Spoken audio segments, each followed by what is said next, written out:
Magandang hapon po sa inyo lahat, ano? So, kumusta po kayo?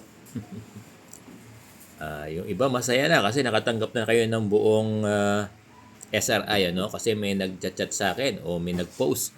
Sabi nila, Sir Bong, kompleto na po yung aming SRI, ano? Very good.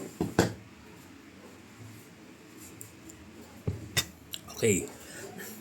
Tuloy lang tayo, no, sa pagsagot ng ating mga followers sa tanong nila, no? So, ito yung tanong ng isang subscriber follower natin. Ang sabi niya, Sir Bong, good afternoon po. Please hide my identity. Oo naman. Gusto ko lang po i-clarify, sana Sir Bong, if binalik na yung mga folders ng mga may S. So marami. Hindi na po sila pinapasa ng commitment form.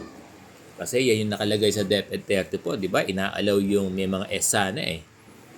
Tapos mag-fill out lang sila ng commitment form. Dito raw sa kanila, ibinalik na raw yung mga papers ng may S. At ang instruction sa kanila ng division office ay next na lang uli. Sabi, next year o next school year na lang mag-apply uli ng reclassification. Kasi ito po yung nangyari sa division namin. Maraming salamat po. Alam nyo, wala akong nakikitang mali, ano? Sa instruction ng division office nyo. Ano? Kasi taon-taon naman talaga nagkakaroon ng reclassification eh. So, kung ganun yung interpretation ng division office nyo, you have to submit. Besides, meron pa namang yan nga yung sinasabi ko, di ba? Oo. Huwag kayong ma-disappoint, huwag kayong malungkot. Kasi meron pa naman talaga taon-taon naman, meron pa namang talagang reclassification na tatanggapin pa rin yan. No worry, taon-taon. Di ba?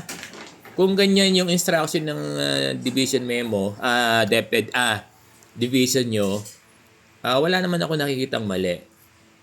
Kahit ako din naman magpapayo sa inyo, 'di ba? Lagi kong sinasabi, pagandahin nyo, 'di ba? Husayan yung performance nyo nitong school year na ito para wala na kayong S.